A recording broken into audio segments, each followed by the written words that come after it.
Buenas tardes o noches, mis queridos amigos. En una semana más, analizando a ver y comentando qué pasa en la iglesia. Oigan, muchas semanas, ¿eh? Pero aquí seguimos juntos hablando de nuestras cosas. Como siempre, comenzamos rezando y poniendo el programa y tantas cosas en las manos de la Virgen en este mes de mayo. En el nombre del Padre, y del Hijo, y del Espíritu Santo. Amén. Dios te salve María, llena eres de gracia, el Señor es contigo. Bendita tú eres entre todas las mujeres, y bendito es el fruto de tu vientre, Jesús. Santa María, Madre de Dios, ruega por nosotros pecadores, ahora y en la hora de nuestra muerte. Amén. En el nombre del Padre, y del Hijo, y del Espíritu Santo. Amén. Y como todas las semanas, nuestra primera mirada se nos va a Roma. ¿Qué podemos decir de Roma en esta semana? Pues que afortunadamente el estrés informativo está suavizándose. Oigan, es que llevamos unas semanas que entre la muerte de Francisco, las congregaciones generales, preparar el Papa León, estamos que no podíamos más. Bueno, pues será hora de que poco a poco este estrés vaya pasando y regresemos a la normalidad. ¿Y cómo van las cosas con el Papa? Pues siempre entretenidas. No me quites todavía la foto de Roma. Déjame un rato en Roma. Siempre entretenidas. ¿Por qué? Pues porque tenemos a un montón de gente con la lupa de Sherlock Holmes escudriñando cada palabra y cada gesto del Papa. Hay un grupo de gente que están muy decepcionados porque dijo el Papa el otro día, bueno, nos encomendamos al Papa Francisco que está en el cielo. Hoy el Papa ha dicho que Francisco está en el cielo. Bueno, pues no está bien. ¿Qué lo vamos a hacer? El Papa ha citado un día el Laudato Si. ¿Y qué remedio le queda? Pues, bueno, pues ¿qué lo vamos a hacer? Y por otra parte, tenemos a los grupos más pro-gay, pues muy enfadados, porque el Papa ha dicho el otro día que la familia se basa en la unión indisoluble del hombre y la mujer. Bueno, miren ustedes, vamos a tranquilizarnos, porque un papa que convenza al 100% a todos los miles, millones de católicos del mundo, no lo vamos a encontrar. Vamos a ver las cosas con una manera más global. Seguimos en Roma, la misa de inicio del pontificado. Oigan, no me digan que fue una cosa preciosa, solemne, simbólica, algo ciertamente impresionante. Decían algunos comentaristas de prensa que una ceremonia así, con ese boato, ese simbolismo, ese empaque, solamente hay dos entidades que puedan hacerlo. O la monarquía británica o el Vaticano. Es verdad. Y la misa de inicio del pontificado fue impresionante. Vamos a reconocerlo. Por los ritos y por la gente. Y lo que fue también impresionante, la audiencia del miércoles. Cuando estábamos acostumbrados a que en la audiencia la gente no llegaba ni al obelisco, volver a ver la Plaza San Pedro llena, la gente aplaudiendo, la gente feliz, pues quieran que no, ¿a quién no le va a gustar? Pues contentos y ya está. Y ahora sí, empezamos con las noticias. Yo sé que esta imagen les va a resultar extraña, pero es que de las primeras cosas que ha hecho el Papa León, pero ahí, ha sido sustituir a Paglia a la cabeza del Instituto Juan Pablo II para la Familia. ¿Y por qué traigo esta foto? Pues porque Paglia, arzobispo, hace unos años saltó a la fama porque encargó para la catedral de la cual él era obispo un mural en el que se veía a Cristo llevando a las almas al cielo. Un Cristo desnudo, las almas desnudas, y él decidió que quería estar en el mural con solideo y todo. En fin, Bueno, pues fue una anécdota. Bueno, el año 2016, el Papa Francisco nombró a Paglia director del Pontificio Instituto Juan Pablo II para la Familia. Miren, Juan Pablo II hizo ese instituto para que se enseñara la teología y la pastoral de la familia de acuerdo con Familiares Consorcio. Bien. Francisco sacó Amor y Leticia. Y entonces Francisco quiso que el Instituto para la Familia tomara, digamos, otras derivas y puso a Paglia. 2 años después de haber sido nombrado, un gran biógrafo de San Juan Pablo II dijo: esto ha ido perdiendo el instituto su identidad y la teología fundamental, la moral fundamental, está perdiendo peso por todas partes. Y decía este biógrafo del Papa Juan Pablo II, pusieron a Paglia, que era un señor que no estaba ni remotamente cualificado para hacerse cargo del instituto. Sorprendió, pero esto es lo que había. Bueno, pues una de las primeras decisiones del Papa León ha sido cargarse a Paglia. Oigan, un señor que encarga un mural y se pone con Jesucristo desnudito con el solideo es algo ya que no huele bien. Y ha nombrado el Papa como gran canciller del Pontificio Instituto Teológico al cardenal Baldassare Reina, que era el vicario general del Papa para la diócesis de Roma. Un hombre doctrinalmente mucho más seguro, pero además con un matiz que es importante. Y es que Paglia era arzobispo y Baldassare Reina es cardenal. Por tanto, ha puesto a frente del instituto a un cardenal, que además era gran canciller de la Pontificia Universidad Lateranense.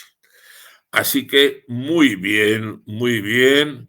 Todo el mundo dijo: oye, ¿qué ha quitado a Paglia?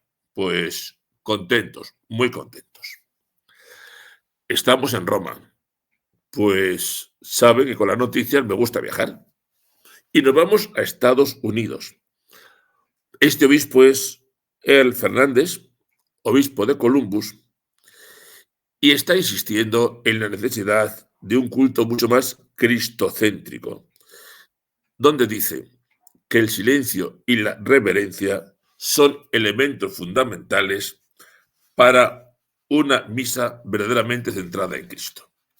Este hombre tiene un seminario abundante, siguen aumentando las vocaciones, y él cuenta que de joven conoció la misa tradicional en latín. Y aquello le impresionó, porque dijo: si es que esto es lo que más hace entender el misterio de Cristo. Descubrió el valor del canto gregoriano. Dijo: hombre, vamos a comparar el gregoriano, con la guitarrita sin más. Pero él fue al seminario, se ordenó y dijo: oigan, si es que yo lo que estoy viendo de sacerdote recién ordenado no tiene nada que ver con lo que yo aprendí en mi juventud.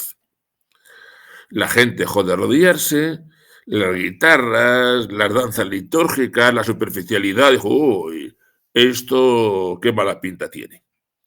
Y entonces, desde que era párroco, se dio cuenta de que él tenía que restaurar en sus templos el sentido de la reverencia litúrgica, de forma que la misa realmente esté centrada en Cristo y no en nosotros. Incluso llega a decir: pero ve, tenemos unas antífonas, unos salmos preciosos, y resulta que estamos cogiendo textos de cualquiera que no tienen nada que ver con la liturgia católica. Dice: ¿por qué tenemos unas celebraciones en las que ni siquiera la música nos ayuda medianamente a entrar en Cristo? Todo lo contrario, nos saca de Cristo. A mí, encontrarme con un sacerdote, con un obispo así, pues me da mucha alegría. Y les adelanto una cosa. Tengo la impresión de que con el Papa León vamos a recuperar algo de esto. Y voy a otra noticia. Cantemos con el Papa. En Roma hay muchos organismos y muchas instituciones. Una de ellas, el Pontificio Instituto de Música Sacra. Y ha lanzado una cosa que llaman Cantemos con el Papa, que es una serie de vídeos que enseñan de forma sencilla los cantos litúrgicos tradicionales. ¿Qué quieren?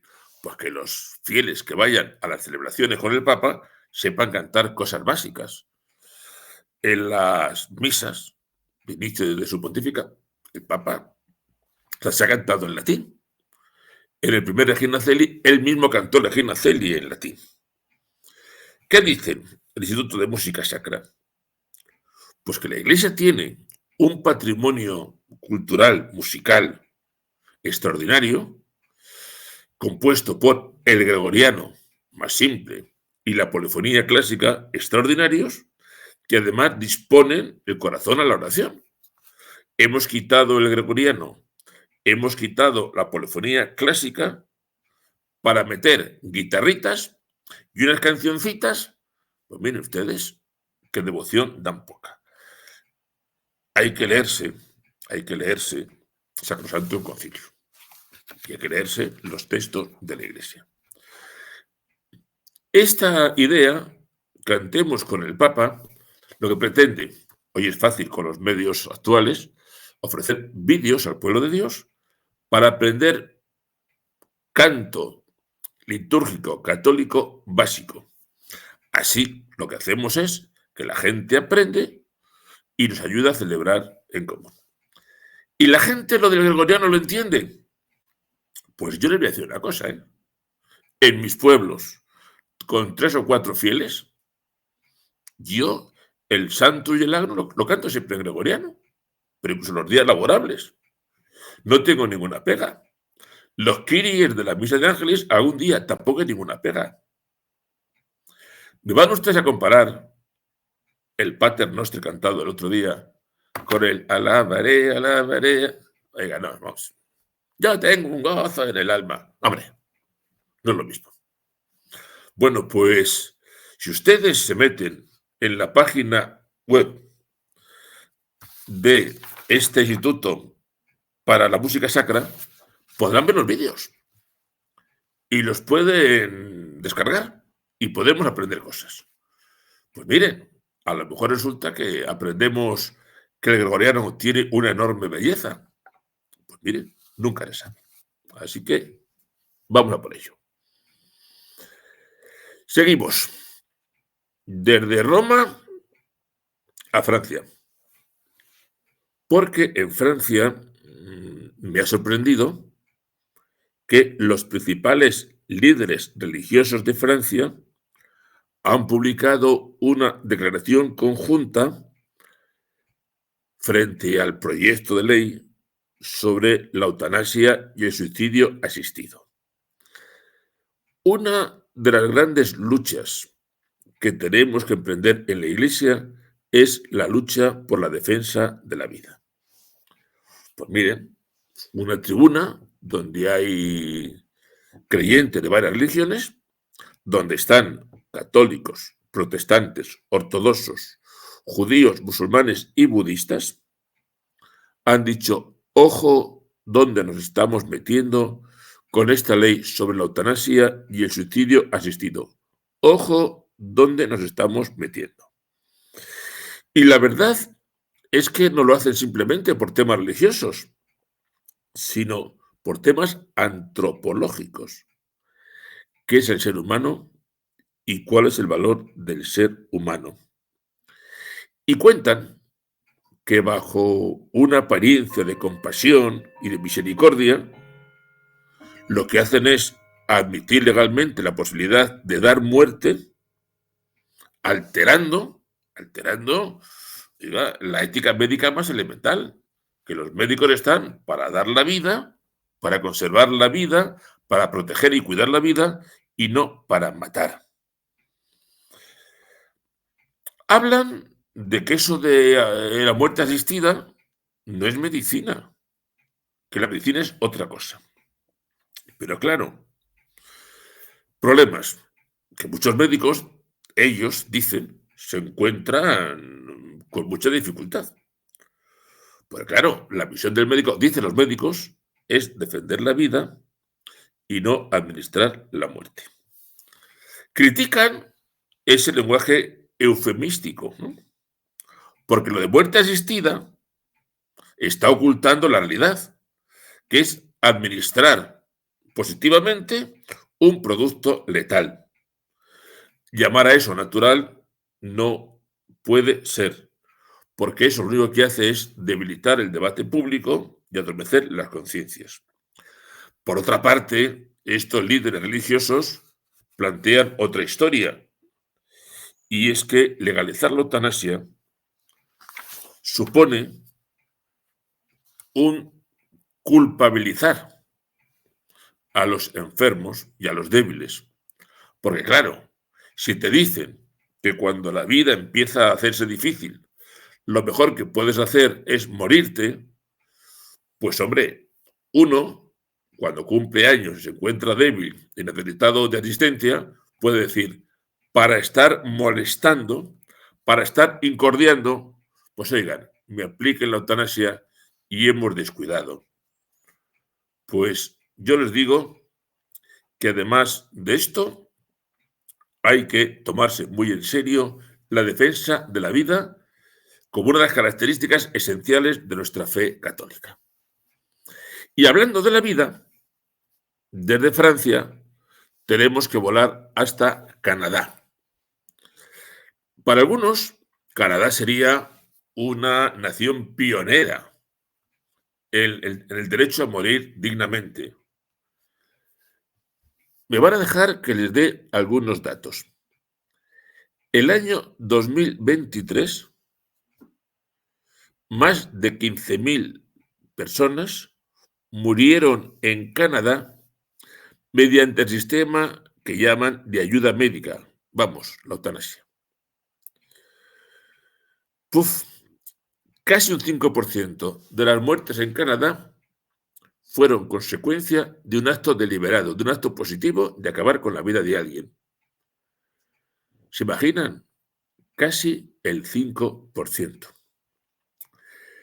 La práctica se legalizó el año 2016 para personas cuya muerte se consideraba razonablemente previsible, y en el 2021 incluyeron también a quienes no se enfrentaban a una muerte inminente. Es decir, gente que está en situación de morirse. Hombre,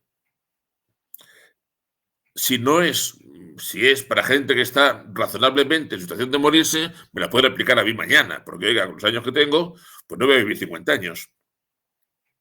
Esto lo están proponiendo en Canadá. Pero ¿cuál es el problema ahora mayor? Ya están introduciendo que una de las causas para pedir la eutanasia sean las enfermedades mentales.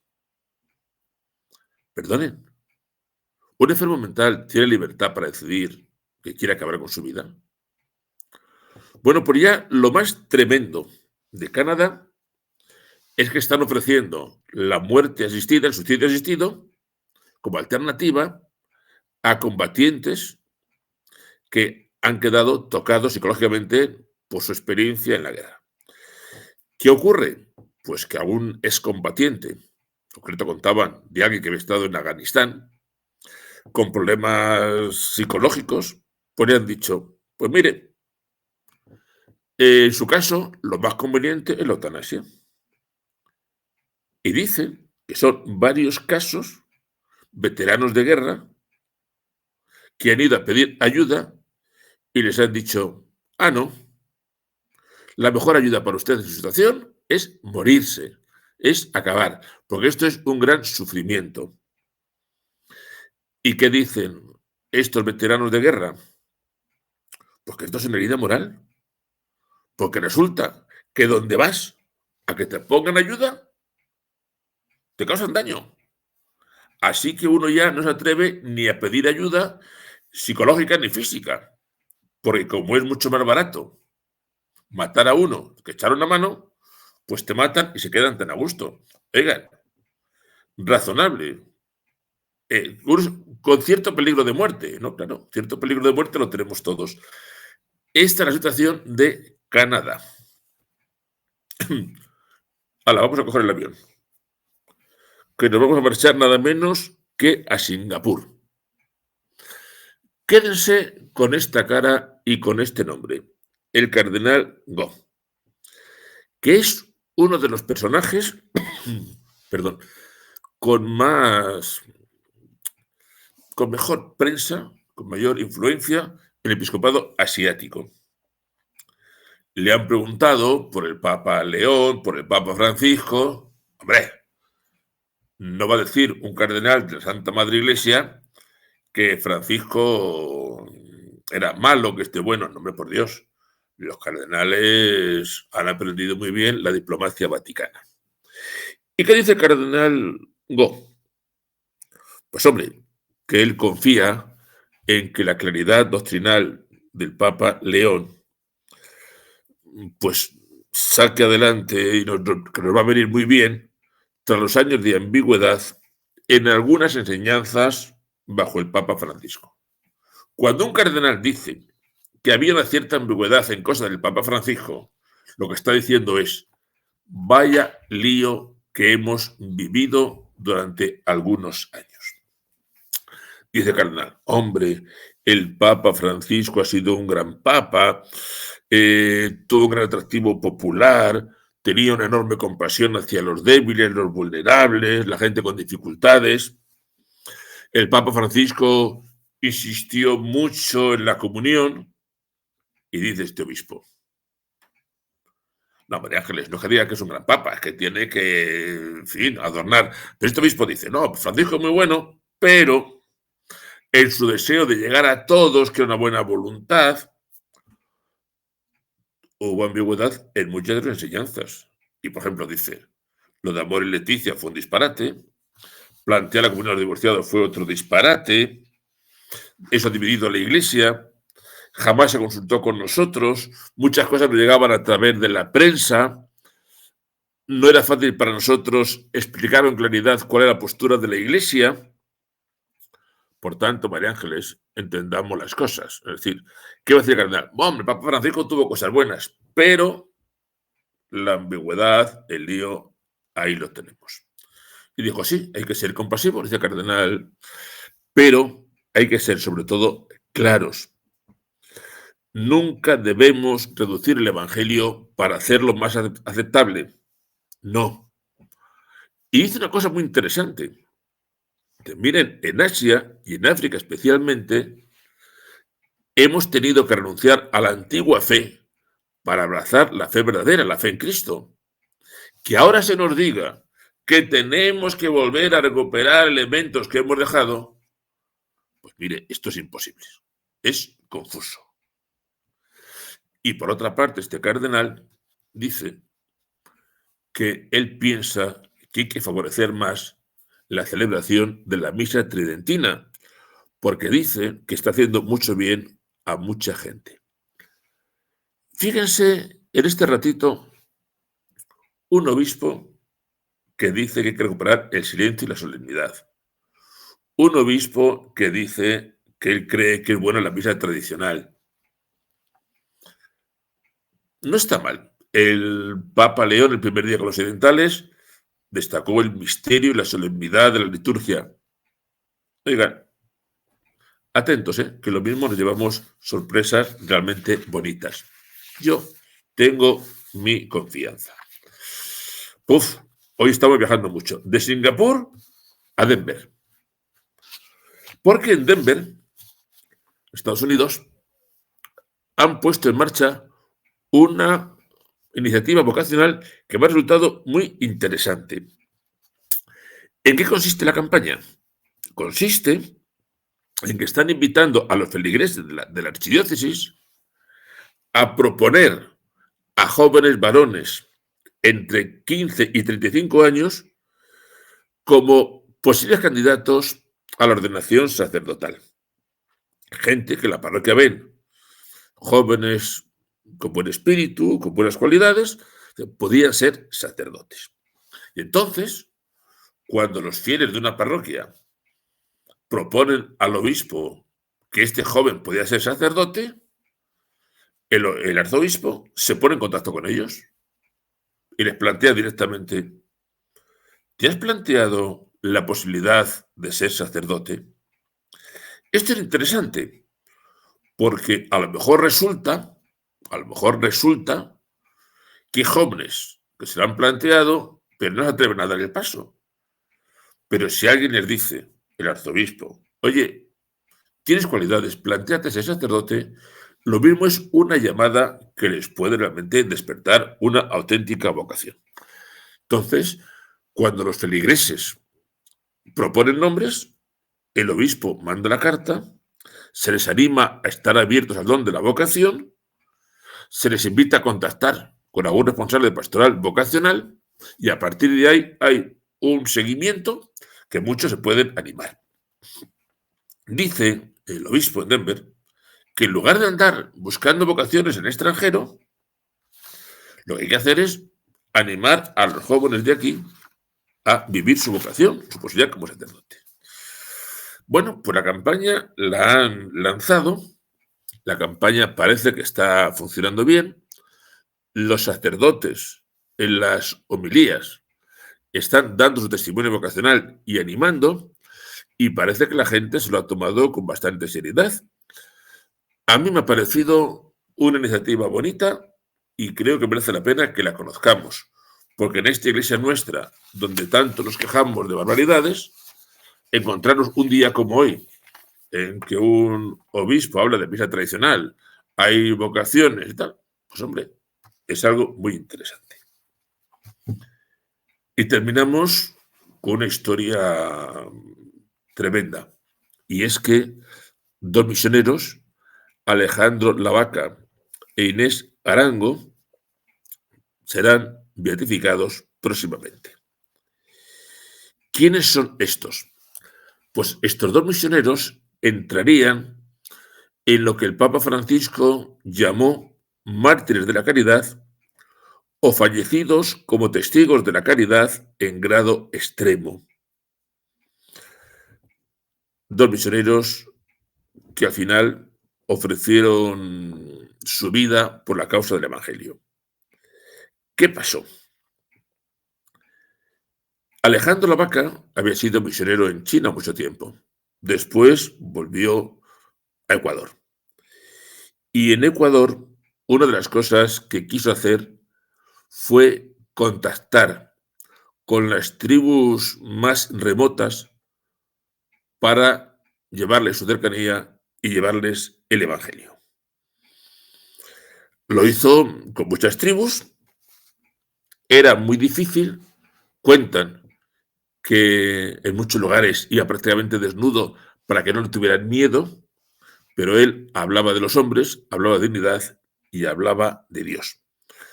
Era veterano en contactar con los pueblos más remotos y llevaba 3 años como obispo misionero en un vicariato apostólico en Aguarico, que entonces tenía como 30.000 habitantes.